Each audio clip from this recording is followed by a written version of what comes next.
राजीनामा देत नाहीयेत. काल त्यांची प्रेस झाली तर ते म्हटले की सरकारच भिकारी, आम्ही शेतकऱ्यांकडून एक रुपया घेतोय. एखाद्या कृषी मंत्र्यांनी असं विधान करणं कितपत योग्य आहे?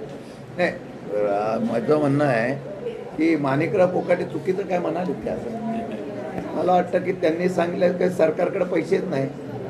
सरकारने आज 2 महिन्याच्या अगोदर बजेट दिल्यानंतर 56,000 कोटीचं जर सप्लिमेंटरी बजेट काढलं असेल तर सरकार कर्जबाजारीच झालेलं आहे.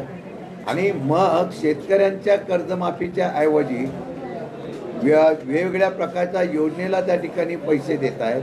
माणिकराव कोकाटेंनी राजीनामा द्यावा ही मागणी महाराष्ट्रातल्या सर्वसामान्य शेतकऱ्यांपासून पक्षाच्या अनेक लोकांनी केलेली आहे. आंदोलनं होत आहेत. तरी प्रेस घेऊन त्या असलेल्या प्रेसमध्ये मंत्री महोदय मी राजीनामा देणार नाही असं जर सांगत असतील तर मला वाटतं की मुख्यमंत्री आणि उपमुख्यमंत्र्यांचा कोणत्याच मंत्र्या वचक राहिलेला नाही का? आणि जर अशा प्रकारचे बेताल वक्तृत्व करणाऱ्यांना जर मुख्यमंत्री किंवा त्यांचे उपमुख्यमंत्री कारवाई करण्यासाठी हातबल असेल तर मला वाटतं की राज्य सरकार आता टिकवण्यासाठी हा प्रयोग चाललेला आहे का मला वाटतं. नाही, आता माहिती अशी मिळते की त्यांचं खाते आदला बदल होणार, म्हणजे कृषी खाते मकरंद पाटलांकडे दिलं जाणार.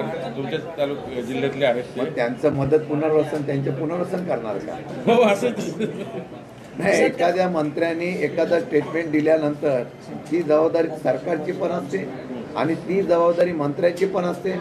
आता मंत्र्यांनी काय केल्यानंतर मग त्याचं फक्त खातं बदलायचं हा नवीन पॉईंट मला वाटतं आता या ठिकाणी आलेला आहे. आपण जर बघितलं असेल तर महाविकास आघाडीच्या काळामध्ये काँग्रेसच्या कालावधीमध्ये ज्या ज्या मंत्र्यांवर त्या ठिकाणी ठपका ठेवण्यात आला त्यांनी राजीनामा दिला. आर पाटील साहेबांसारखं नेतृत्वानं सुद्धा राजीनामा द्यावा लागला. अनेक विलासराव देशमुख अनेक नेते आहेत त्यांनी राजीनामा दिला होता.